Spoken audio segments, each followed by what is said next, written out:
विषय ना होची तुलसी दुई पत्ररु बासे। कहा विषय रे जे पढिबा ना दि पठाणी सामंत विषय रे पढिबा। आम जन्मभूमि ओडिशा एक पुण्य क्षेत्र। एही माटी रे नयागढ़ जिला अंतर्गत खंडपड़ा रे जड़े सुयोग्य संतान जन्म नै ओडिशा को महान करिथिले। से हेले प्रथम ओडिशा रे प्रथम ज्योतिर्विज्ञानी पठाणी सामंत।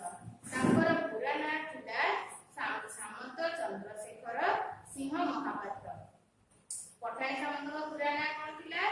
सामंत चंद्रशेखर सिंह महापात्र। तुलसी दुई पत्र बासिला परी तांकर प्रतिभा पिला बेलु ही जणा पड़िथिला। छोट बेलु से शून्य आकाश को देखिबा को भल पाउथिले। खंड खंड मेघमाला पवन स्पर्श रे आसी किपरि बदली जाउची ताकू से भल भाबरे निरीक्षण करुथिले। निरीक्षण माने कोन थिले ना परीक्षा निरीक्षा करिबा। निरीक्षण माने कोन? परीक्षा निरीक्षा करिबा। चाटशाळी रे पढुथिबा बेले दळ दळ होई पढुथिबिया पक्षी मानकु देखि आनंद रे पुरुळी उठुथिले। चाटशाळी कहले कोन ना जोठी आगो काल रे पिला माने पाठ पढुथिले से चाटशाळी हुआ जाय। गछ मूल रे पिला माने आगे तुम परिका विद्यालय परि नथिला। आगे पिला माने कोन करथिले ना गछ मूल रे बसी पाठ पढुथिले। ताकू चाटशाळी हुआ जायतिला।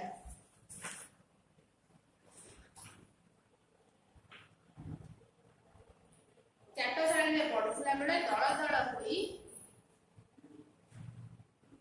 चाटशाळी रे पढुथिला बेले दळ दळ होई उठुथिबा पक्षी मानकु देखि आनंद रे पुरुळी उठुथिले। आनंद कहले पुरुळी उठुथिले माने कोन कहले अत्यधिक खुशी हे जाउथिले। केउ पक्षी केते बेगरे उठुची मेघ पक्षी मध्य रे दूरता केते ताहा कौतूहल सह गणना करुथिले। खेळु खेळु आखि आगरे रंगीन कागज धरी सूर्य को देखिबा को चेष्टा करुथिले। अनेक समय रे कोनोसी एक बड़ गछ निकट को जाई ता तळे बसुथिले। सूर्य का गति अनुसार खंडिए काठी द्वारा गछर उच्चता कहि देई परथिले। से कोन करथि ना बेले बेले किछ समय रे कोनोसी एक बड़ गछ तळे जाई बसंती आउ सूर्य का गति अनुसार सूर्य जो जो दिगरे गति करंती ताका गति अनुसार खंडिए काठी सहायता रे गछर उच्चता बा गछ केते बड़ तार कहि दउ पारथिले। राति रे ध्रुव तारा सप्तर्षि मंडल ग्रह नक्षत्र मानकर गति उदय अस्त आदि समय हिसाब मध्य तालपत्र रे लेखि रखुथिले। आगो काल रे पिला माने तुम पेका खाता कलम रे लेखु नथिले। सेतबे खाता कलम बाहरी नथिला। लेखनी और तालपत्र सहायता रे से माने लेखुथिले। पठाणी सामंत प्राय 10 वर्ष बयस रे तांकर पिता श्यामबंधु सिंह सामंतरांग ठारू ज्योतिष विद्या शिक्षा करिथिले। सेतबेले गणना करिबा पई कोनोसी यंत्रर व्यवहार नथिला। एबे बहुत यंत्रर व्यवहार ज्योतिष शास्त्र पई कि बे गणना करिबा पई बहुत यंत्रर आवश्यकता रहिछि। आबे बहुत जिंस बाहरी गलेनी ताहे साथ रे गणना करथि। सेतबेले कोनोसी यंत्र बाहरी नथिले कि व्यवहार करा जाऊ नथिला। सामंत चंद्रशेखर प्राचीन ग्रंथ को पढ़ी एक बाउंस नड़ी साहाय्य ध्रुव तारा ग्रह और नक्षत्र मानकर गतिविधि और दूरत्व निरूपण करुथिले। पठाणी सामंतଙ୍କର एभଳି आग्रह देखि लोके काबा हे जाउथिले। कहुथिले कोन ना एई पिला दिने ना दिने जणे बड़ ज्योतिर्विद होई देशर टेक रखिबो। सतकु सत सेयाई हेला कोन ना दिने से बड़ होई सारा पृथ्वी रे पूजित हेले। कोन पई ना पठाणी सामंतरଙ୍କର आउ एक अभ्यास थिला कोन ना निज घर ठारू अन्य लोकଙ୍କ घरर दूरता निज पाहुन रे बाकी हिसाब रखुथिले। सबुठार आश्चर्य कथा हेला जे ताका घरर अगणा ठारू पुरी जगन्नाथ मंदिरर दूरता 1,51,200 बोली गणना करिथिले। से खूब परिश्रमी थिले। कठोर साधना बଳରେ से एक मान यंत्र तैयारी करिथिले। एई यंत्र साहाय्य कोन ना बड़ बड़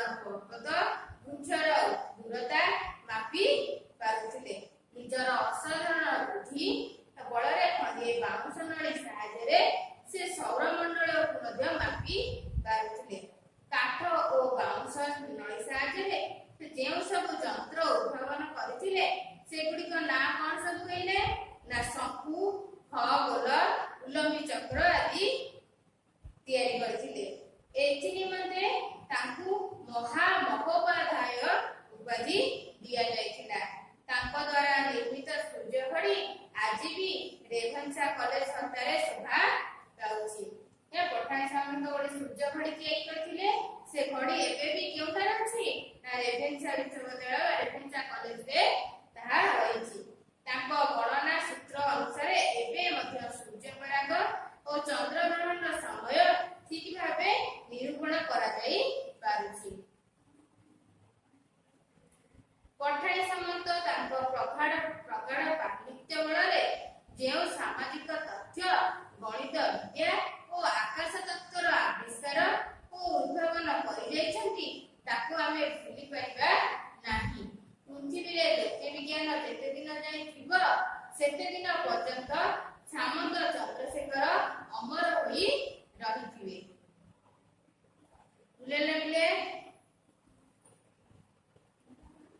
ଖାତାରେ ସିଡବ୍ଲ୍ୟୁ ପକେଇବା, କଠିନ ଶବ୍ଦ ଲେଖିଦେବା। ବିଷୟର ନାଁ ହେଉଛି ତୁଳସୀ ଦୁଇ ପତ୍ରରୁ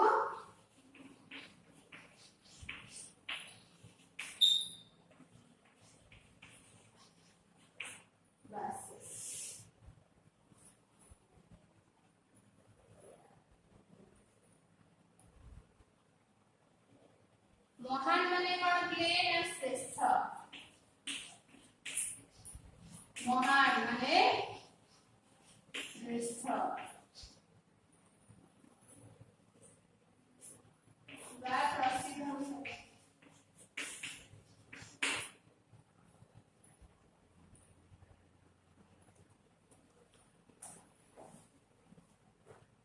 प्रतिभा,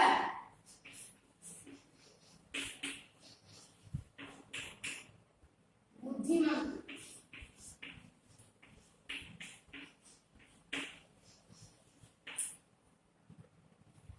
स्पर्श,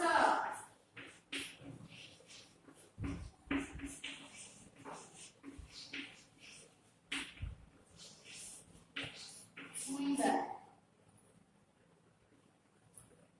उरुड़ी उठिबा,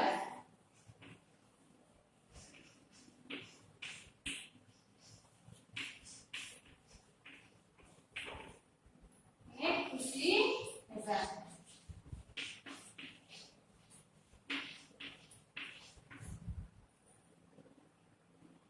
कौतूहल,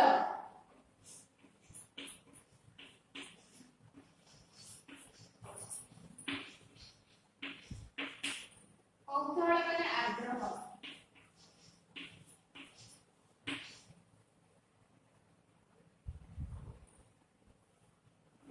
प्राचीन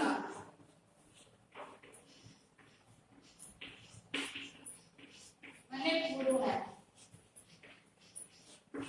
देखिदले महान, महान माने श्रेष्ठ, प्रतिभा माने बुद्धिमत्ता, स्पर्श माने छुइबा,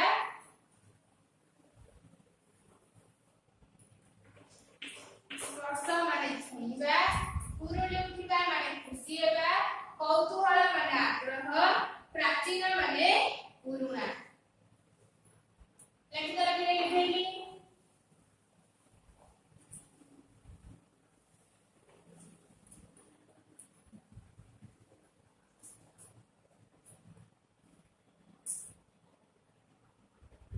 ज्योतिर्विद,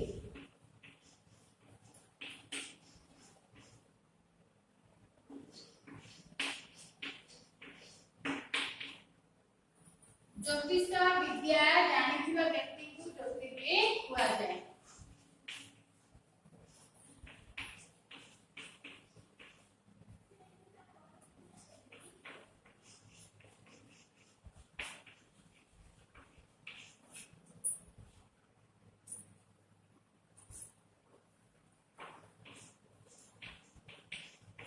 ज्योतिष विद्या जानिथिबा व्यक्ति को ज्योतिर्विद हुआ जाए।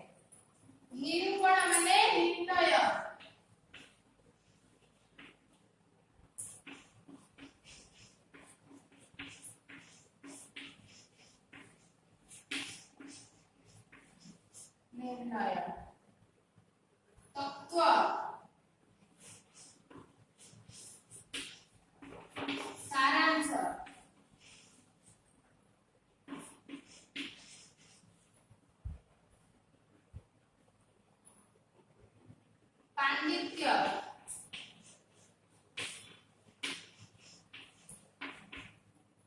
पंडित पणिया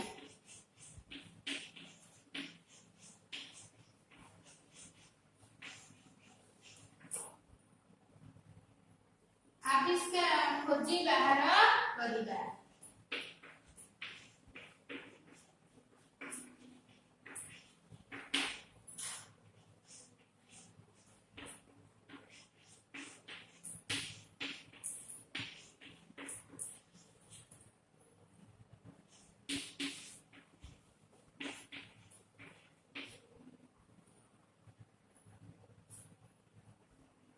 उद्भावन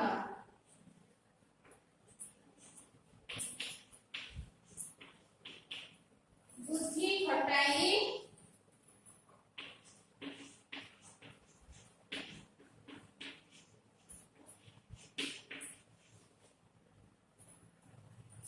नूतन करी निर्माण करलाकू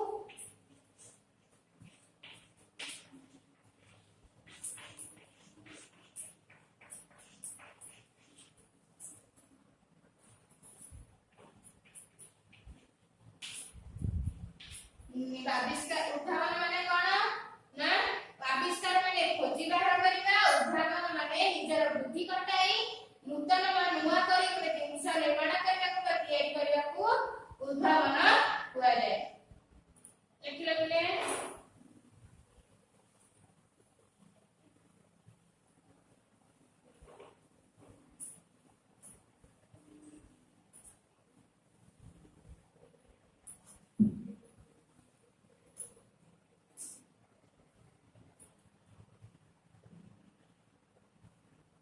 पाहुंड माने कोन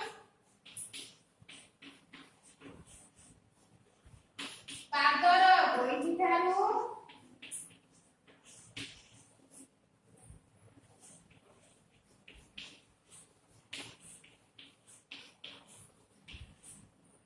बुढ़ाबुढ़ी पर्यंत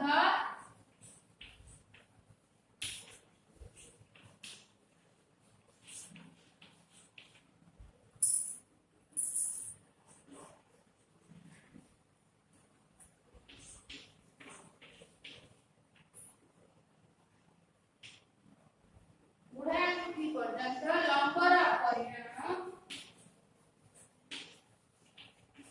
लंबर परिणाम को पाहुंड कहा जाए सौरमंडल माने सूर्यकर परिवार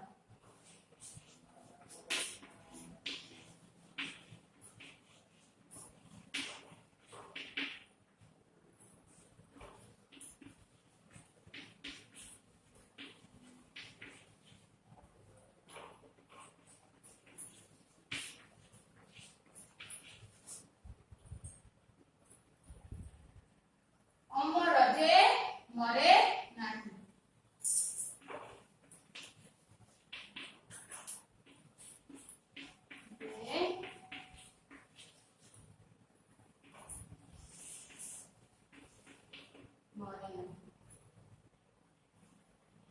सूत्र माने नियम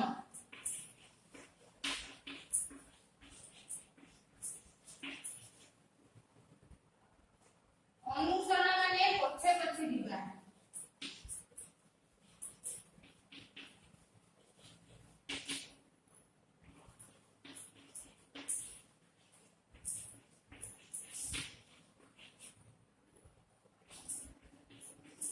जनक पछे पछे दिबा को अनुसरण करे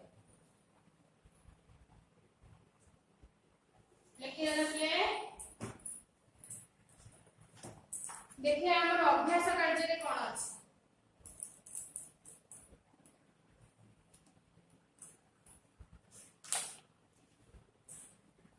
देखिए पठाणी सामंत केउठी जन्म ग्रहण करथिले केउठी जन्म ग्रहण करथिले नयागढ़ जिला अंतर्गत खंडपड़ा ठारे पठाणी सामंत जन्म ग्रहण करथिले ओडिसा रा प्रथम ज्योतिर्विज्ञानी किए थिले ना पठाणी सामंत पठाणी सामंत को केउ उपाधि दिया जायतिला महामहोपाध्याय उपाधि दिया जायतिला पठाणी सामंत की जंत्र उद्भावन करथिले ना ପଠାଣି ସାମନ୍ତ ମାନଯନ୍ତ୍ର, ଶଙ୍କୁ, ଖଗୋଲ, ଉଲମ୍ବୀ ଚକ୍ର ଆଦି ଯନ୍ତ୍ରମାନ ଉଦ୍ଭାବନ କରିଥିଲେ।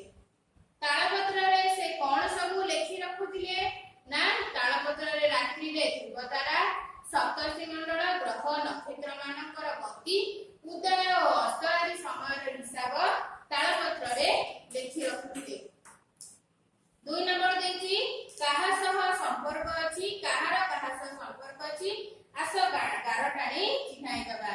ଶୂନ୍ୟ ଆକାଶ, ଖଣ୍ଡ ଖଣ୍ଡ ମେଘ, ପ୍ରାଚୀନ ଗ୍ରନ୍ଥ, ଅସାଧାରଣ ବୁଦ୍ଧି, ମହାପାଧ୍ୟାୟ ଉପାଧି, ସମୟ ନିରୂପଣ। ଯେପରି ପୂଜାରୁ ହେବ ପୂଜିତା, ସେହିପରି ସୂଚନାରୁ କଣ ହବ ନା ସୂଚିତା, ଉଦୟରୁ ଉଦିତ, ପାଳନରୁ ପାଳିତ, ନିର୍ମାଣରୁ ନିର୍ମିତ। 4 ନମ୍ବର ଦେଇଛି ପଠିତ ବିଷୟରୁ ଉପଯୁକ୍ତ ଶବ୍ଦ ଖୋଜି ଶୂନ୍ୟସ୍ଥାନ ପୂରଣ କର। ପଠାଣି ସାମନ୍ତ ଓଡ଼ିଶାର ପ୍ରଥମ କଣ ଥିଲେ ନା ଜ୍ୟୋତିର୍ବିଜ୍ଞାନୀ ଥିଲେ। ସୂର୍ଯ୍ୟଙ୍କ ଗତି ଅନୁଯାୟୀ ଡ୍ୟାସ୍ ଗଛର ଉଚ୍ଚତା କହିଦେଇ ପାରୁଥିଲେ ନା ସୂର୍ଯ୍ୟଙ୍କ ଗତି ଅନୁଯାୟୀ ଖଣ୍ଡିଏ କାଠି ଦ୍ୱାରା ଗଛର ଉଚ୍ଚତା କହିଦେଇ ପାରୁଥିଲେ। ଏ ପିଲା ଦିନେ ନା ଦିନେ ଜଣେ ବଡ଼ ଜ୍ୟୋତିର୍ବିଦ ହୋଇ କଣ ଦେଶର ଟେକ ରଖିବ। କଠୋର ସାଧନା ବଳରେ ସେ ଏକ ଡ୍ୟାସ୍ ତିଆରି କରିଥିଲେ, ସେ ଏକ ମାନଯନ୍ତ୍ର ତିଆରି କରିଥିଲେ। ଆସ ତଳେ ଦିଆଯାଇଥିବା ଶବ୍ଦ ଗୁଡ଼ିକୁ ନେଇ ବାକ୍ୟ ଗଠନ କରି ଲେଖିବା। ସ୍ପର୍ଶ, ସ୍ପର୍ଶ ମାନେ କଣ ନା ଛୁଇଁବା। ଲାଜକୁଳି ଲତାକୁ ସ୍ପର୍ଶ କଲେ ତାହା ଝାଉଁଳି ପଡେ। ଆବିଷ୍କାର, ଆବିଷ୍କାର ନ୍ୟୁଟନ ମାଧ୍ୟାକର୍ଷଣ ଶକ୍ତି ଆବିଷ୍କାର କରିଥିଲେ। ପ୍ରାଚୀନ, ପ୍ରାଚୀନ କାଳରେ ସାଧବ ମାନେ ବୋଇତ ନେଇ ଦୂର ଦେଶକୁ ବାଣିଜ୍ୟ କରିବା ପାଇଁ ଯାଉଥିଲେ। ଉଦ୍ଭାବନ, ଉଦ୍ଭାବନ ମାର୍କନି ବେତାର ଯନ୍ତ୍ର ଉଦ୍ଭାବନ କରିଥିଲେ। ଅସାଧାରଣ ନା ପଠାଣି ସାମନ୍ତ ଅସାଧାରଣ ପ୍ରତିଭାର ଅଧିକାରୀ ଥିଲେ। ଆସ ଜାଣିବା ସପ୍ତର୍ଷି ମଣ୍ଡଳର 7 ଜଣ ଋଷିଙ୍କ ନାମ। ଏଗୁଡ଼ିକୁ 6 ନମ୍ବର ପର୍ଯ୍ୟନ୍ତ ପିଲେ ଖାତାରେ କରିଦେବ।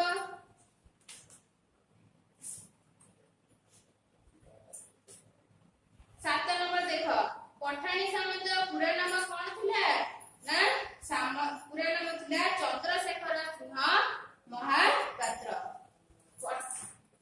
ଆକାଶର କେଉଁ ସବୁ ଦୃଶ୍ୟ ଦେଖି ପଠାଣି ସାମନ୍ତ ଆନନ୍ଦରେ କୁରୁଳି ଉଠୁଥିଲେ ନା ଆକାଶର ଖଣ୍ଡ ଖଣ୍ଡ ମେଘମାଳା ପବନ ସ୍ପର୍ଶରେ ଆସି କିପରି ବଦଳି ଯାଉଛି ଓ ଦଳ ଦଳ ହୋଇ ପକ୍ଷୀ ମାନଙ୍କର ଉଡୁଥିବା ଦୃଶ୍ୟ ଦେଖି ପଠାଣି ସାମନ୍ତ ଆନନ୍ଦରେ କୁରୁଳି ଉଠୁଥିଲେ। ତାଙ୍କ ଦ୍ୱାରା ନିର୍ମିତ ସୂର୍ଯ୍ୟ ଘଡ଼ି ଏବେ କେଉଁଠାରେ ଶୋଭା ପାଉଛି ନା ତାଙ୍କ ଦ୍ୱାରା ନିର୍ମିତ ସୂର୍ଯ୍ୟ ଘଡ଼ି ଏବେ ରେଭେନ୍ସା କଲେଜ ହତାରେ ଶୋଭା ପାଉଛି। ପଠାଣି ସାମନ୍ତ ଗ୍ରହ ନକ୍ଷତ୍ର ମାନଙ୍କର ଗତିବିଧି ଓ ଦୂରତ୍ୱ ନିରୂପଣ କରିବା ପାଇଁ କାହାର ସାହାଯ୍ୟ ନେଇଥିଲେ ନା ପଠାଣି ସାମନ୍ତ ଗ୍ରହ ନକ୍ଷତ୍ର ମାନଙ୍କର ଗତିବିଧି ଓ ଦୂରତ୍ୱ ନିରୂପଣ କରିବା ପାଇଁ ଏକ ବାଉଁଶ ନଳୀର ସାହାଯ୍ୟ ନେଇଥିଲେ। କେତେ ବର୍ଷ ବୟସରେ ସେ ଜ୍ୟୋତିଷ ବିଦ୍ୟା ଶିକ୍ଷା କରିଥିଲେ ନା 10 ବର୍ଷ ବୟସରେ ସେ ଜ୍ୟୋତିଷ ବିଦ୍ୟା ଶିକ୍ଷା କରିଥିଲେ। ପିଲେ 8 ନମ୍ବର ଦେଇଛି ଅସଜଡ଼ା ବାକ୍ୟକୁ ସଜାଡ଼ି ଲେଖ। कर ଦେଇଛି ଜନ୍ମଭୂମି ଏକ ଆମ କ୍ଷେତ୍ର ପୁଣ୍ୟ ଓଡ଼ିଶା। ଆମ ଜନ୍ମଭୂମି ଏକ ପୁଣ୍ୟ କ୍ଷେତ୍ର, ଜନ୍ମଭୂମି ଓଡ଼ିଶା ଏକ ପୁଣ୍ୟ କ୍ଷେତ୍ର। ସାମନ୍ତ ପୁରା ନାମ ଚନ୍ଦ୍ରଶେଖର ଥିଲା, ସିଂହ ତାଙ୍କ ମହାପାତ୍ର। ତାଙ୍କ ପୁରା ନାମ ଥିଲା ସାମନ୍ତ ଚନ୍ଦ୍ରଶେଖର ସିଂହ ମହାପାତ୍ର। ଗ ନମ୍ବର ଦେଲା ଗ୍ରହ ଓ ନକ୍ଷତ୍ର ମାନଙ୍କର ଗତିବିଧି ଓ ଦୂରତ୍ୱ ନିରୂପଣ କରିପାରୁଥିଲେ। ଘ ନମ୍ବର କଠୋର ସାଧନା ବଳରେ ସେ ଏକ ମାନଯନ୍ତ୍ର ନିର୍ମାଣ କରିଥିଲେ। 9 ନମ୍ବର ଦେଇଛି ଯେପରି ଦଳ ଦଳ ଗୋଟି ଏ ଯୋଡ଼ା ଶବ୍ଦ ସେହିପରି ଲେଖିବା। ଆଉ କେତୋଟି ଶବ୍ଦ ନା କଳ କଳ, ବଲ ବଲ, ଢଳ ଢଳ, ହଲ ହଲ, ଗଳ ଗଳ, ଟଳ ଟଳ, ଜଳ ଜଳ। 10 ନମ୍ବର ଦେଇଛି ଆସ ଦୁଇଟି ପକ୍ଷୀ ଚିତ୍ରରେ ଥିବା ଶବ୍ଦ ଗୁଡ଼ିକୁ ଯୋଡ଼ିବା ଓ ତଳ କୋଠରୀରେ ଲେଖିବା। ଯେପରି ସତ ମିଛ, ତାପରେ ଦେଲା କଣ ନା ପ୍ରାଚୀନ ନବୀନ, ଦୂର ନିକଟ, ସତ୍ୟ